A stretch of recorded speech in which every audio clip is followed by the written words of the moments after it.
बोलो श्री कृष्ण भगवान की जय हो। श्री भागवत सार की जय हो। श्री भागवत सार में 1021 भक्ति इस प्रकार करो कि भगवान को तुम्हारे बिना चैन न पड़े।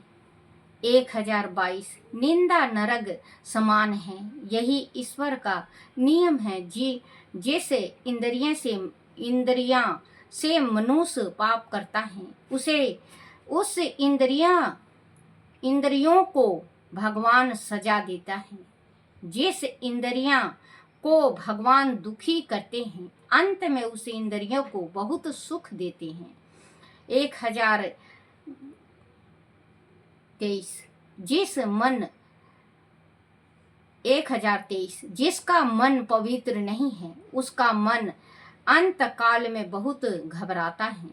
1024 प्रेम कैसा करना वह जगत को राम और कृष्ण की भांति बताओ। 1025 बुद्धि इंद्रियों के पीछे चले तो वह बकरी हो जाती है, ईश्वर की तरफ झुके तो वह सरल बनती है। 1026 लोग समझते हैं कि संपत्ति आने से सभी सुख आ जाते हैं, परंतु इतना ही प्राप्ति नहीं है। संपत्ति बनने की उपेक्षा संस्कारी बनो, उत्तम संस्कार प्राप्त करने का प्रयत्न करो। 1027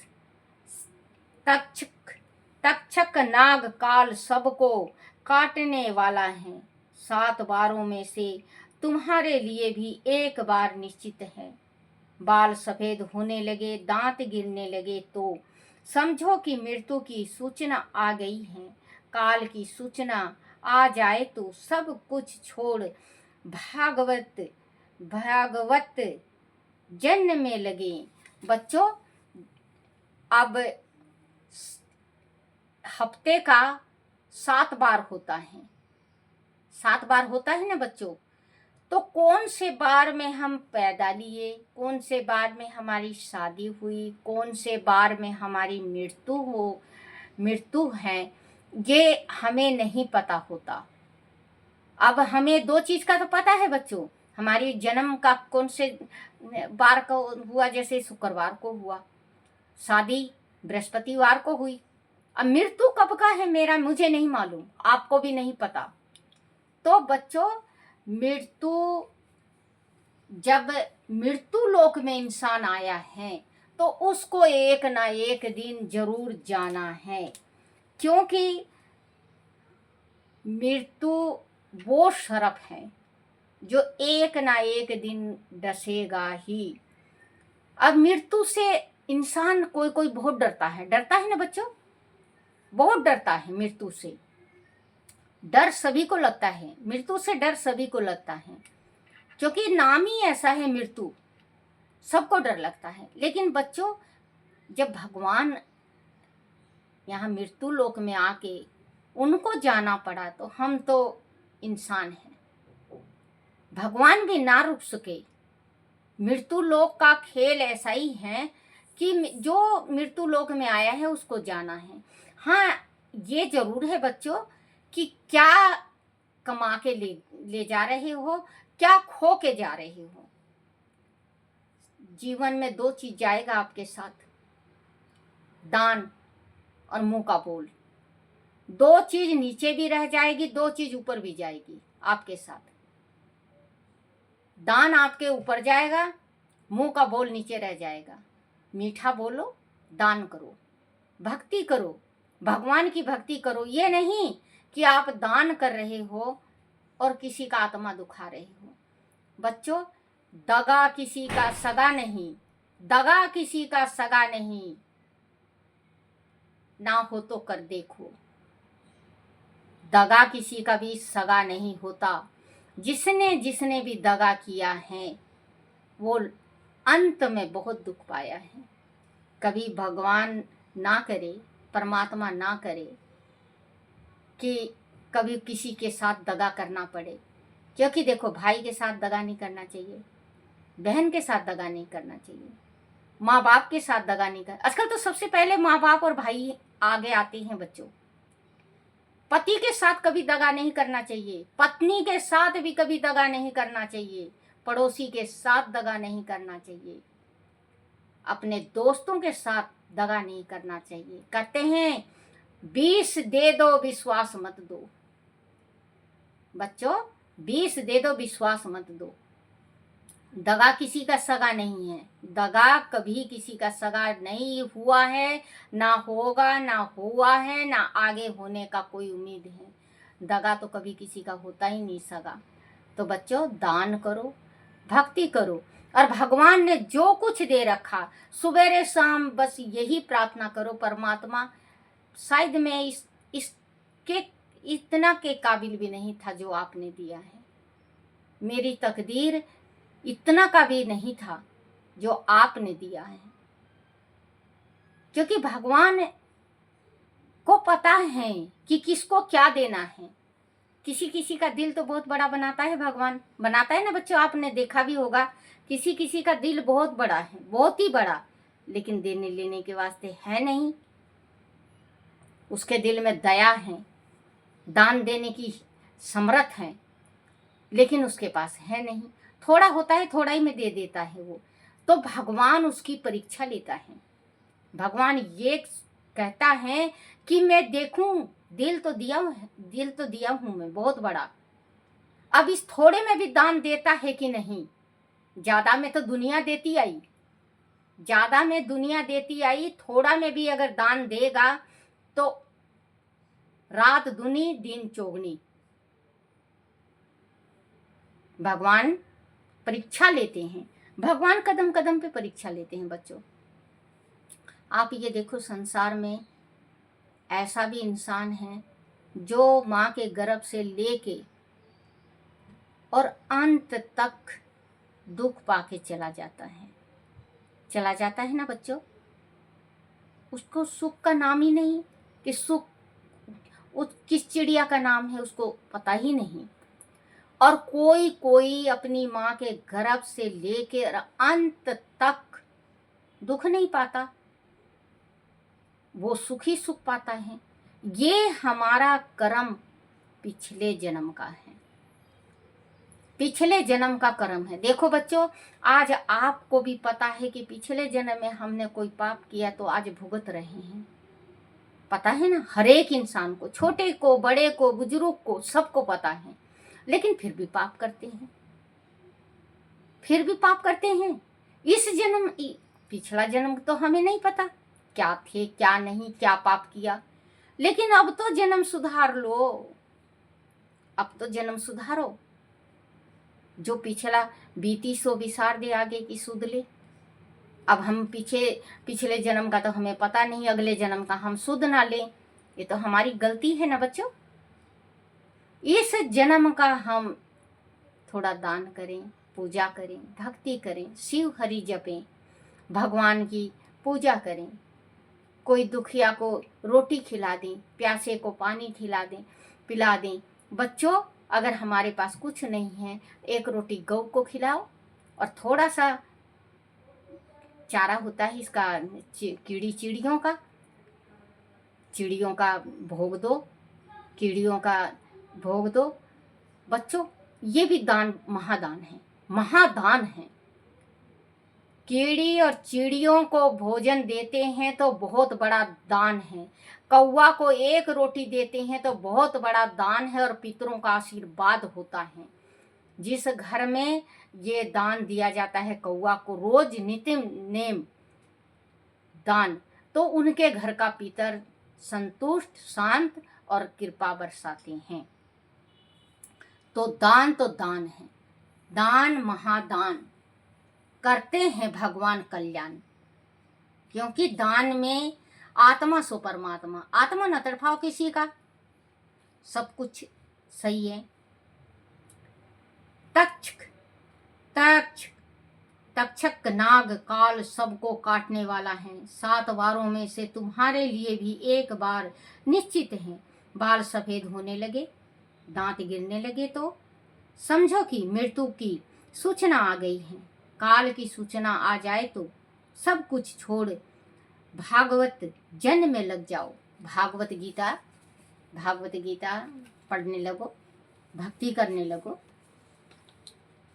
1028 दूसरों को रुलाकर सुख भोगने वाला कंस है। आज समाज में कंस बहुत बढ़ गए हैं। जीव काम क्रोध से हमेशा मार खाता आया है। सच्ची कहा है ना बच्चों, आज कंस एक नहीं है। किसी ने कहा एक रावण नहीं है। कुंडली बैठा मार कुंडली, कैसे भजन है नहीं आता मुझे। जैसे इतने राम कहाँ से लाऊं, घर घर बैठे रावण इतना राम कहाँ से लाऊं। तो वही है बच्चों, इसमें स्पष्ट लिखा हुआ है कि जो रुलाता है दूसरों को, सुख भोगने वाला कंस है। जो दूसरे को रुला के खुद खाता है वो कंस है, वो कंस है। तो कंस का अंत आपको पता होगा, सभी को पता है कंस का अंत कैसे, कितना बुरा था। भगवान शिव मारे थे। तो कभी कंस मत बनो। अपने आजकल आपने देख रखा होगा, भांजा भांजी अगर घर में आ जाते हैं, मामा मामी का दिमाग पारा 100वें आसमान में चढ़ जाता है। तो उन बहनों से और उन भाइयों से मैं पूछना चाहती हूँ कि आप अपनी पत्नी को आप अपने ससुराल भेजते हो तो वहाँ भी तो मामा मामी होंगे, वहाँ भी नाना नानी होंगे। आप अपनी बहन के बच्चों को देख के मुंह मत चढ़ाया करो, क्योंकि बहन के बच्चों के साथ पितर, देवी पितर हमारे कुल की जो देवी हैं और देवता हैं, वो उनके साथ आते हैं। उनको अगर उनकी इज्जत करोगे, उनका आदर करोगे, तो आपके जो पितर हैं वो खुश रहेंगे। और आप अपने भांजा भांजी को देख के आप जल रहे हो, कूद रहे हो, उनको देख के नफरत कर रहे हो, तो आपके देवी पितर दोनों रुष्ट होकर चले जाएंगे। चाहे आप कितना भी घंटी बजाओ, पूजा करो, पाठ करो, भागवत बिठाओ, कुछ भी करो, आपके पितर नहीं आएंगे। एक कहानी मुझे याद आ गया। जैसे एक कहानी था, एक बुढ़िया थी, एक बुढ़ा बुढ़ी थे। बुढ़ा बुढ़ी थे तो उसके 2 संतान थे, एक लड़का एक लड़की। लड़का लड़की थे। तो बूढ़ा कुछ दिन बुढ़िया के साथ रहा, फिर चल बसा। बूढ़ी अकेले हुई, बूढ़ी भी चल बसी। बहू आ गई, बुढ़िया चल बसी। तो कहते हैं माँ बाप जब चल बसते हैं तो बेटी को बहुत सोच विचार के आना पड़ता है। पिता ने उसका रिश्ता बहुत अच्छा जगह किया था, बहुत ही अच्छा जगह किया था। लेकिन कहते हैं जिस टाइम विपता आती है कह के नहीं आती। बेटी पे विपता आन पड़ी, गरीब हो गए, बहुत ज़्यादा गरीब हो गए, दाना दाना के मोहताज हो गए। और भाई बहुत धनवान हो गया, क्योंकि माँ पिता के जितने जायदाद था सब भाई को मिला। तो भाई कुछ कमाता था और कुछ वो, रात दुगनी दिन चौगनी हो गई उसके। अब बच्चों, अमावस का दिन था। अमावस का दिन था तो बहन अपने मन में सोची कि आज अमावस है, नहीं सॉरी बच्चों, कल अमावस है। आज मैं अगर अपने भाइयों के पास जाती हूँ, भाई के पास जाती हूँ, तो शायद मेरे भाई अपने कोई भांजे को जिमा के वस्त्र पहना दे और कुछ पैसा दे, तो हमारा कुछ दिन के वास्ते गुजारा हो जाएगा। बहन अपने मन में सोच के 14 के दिन अपने घर आती है घर भाई का और बहन भाभी का। देख के उसको, उसकी हालत को देख के 7वें आसमान में पारा चढ़ जाता है।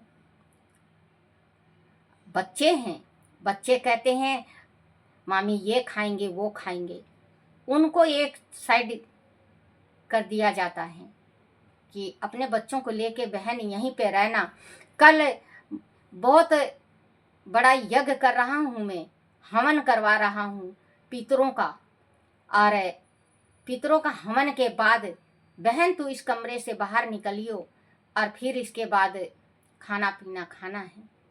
बहन 14 वाले दिन रात को भूखी सो जाती हैं, अपने बच्चों को पानी पिला के सुला देती हैं। अब सुबह हुआ, अमावस के दिन पंडित आए, पाठ पूजा होने लगा। भाभी कहने लगी, तू आई तो है ही है ननद जी, बाई जी, एक काम करो, खाना पीना बना दो और अपने बच्चों को बस झूठा कुटा से बचाना। अब बच्चे रात के भूखे थे।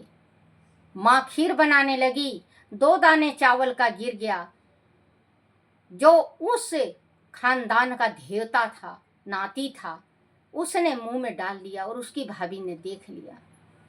उसकी भाभी ने देखते ही दिमाग उसका आसमान पे चढ़ गया। बहन का चोटी पकड़ के और भांजे का हाथ पकड़ के बाहर फेंक के मारे, बोले चली जा। दोनों माँ बेटा दोनों रोते हुए बाहर आ गए। उनके पति ने कहा था, प्रिय तू मत जा, हमारे पे गिरदी से गरीबी है, तू मत जा।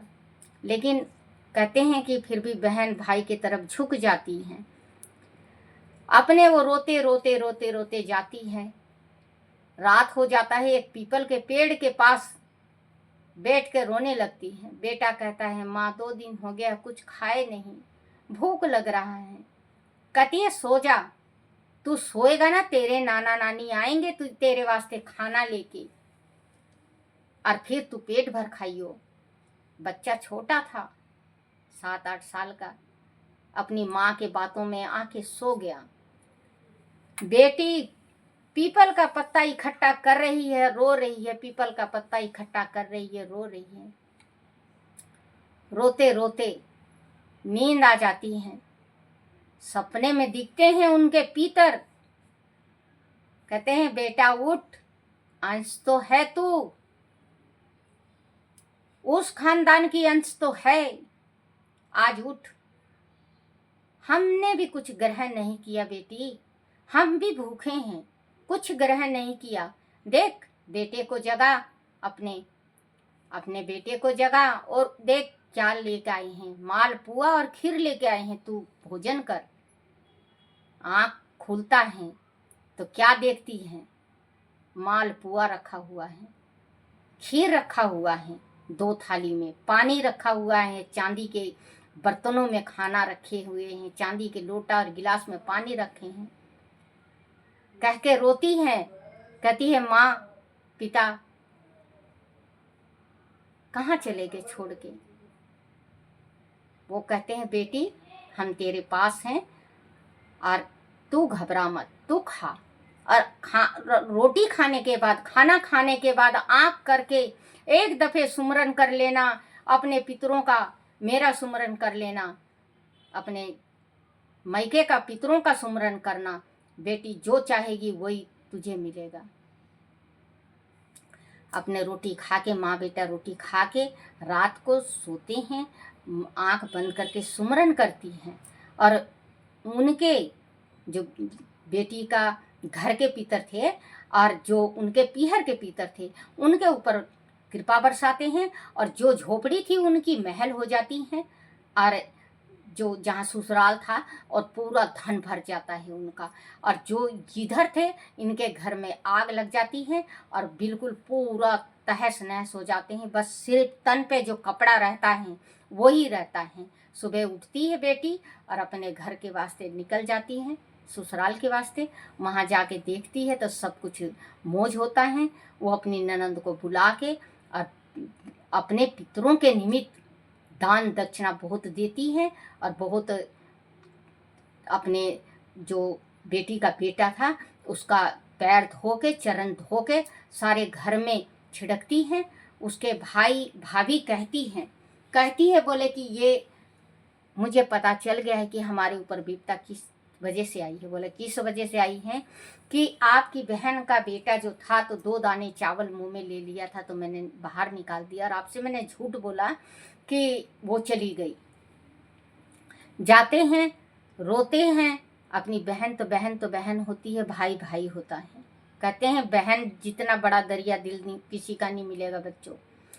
बहन के आगे रोते हैं। बहन भाई को समझाती है और कहती है कि भाई अमावस आए, जो कुछ भी हो तेरे पास अपने इसको ले जा मेरे लड़के को और खुश होके जिमा। जो कुछ तेरा पहले जैसा था सब कुछ हो जाएगा।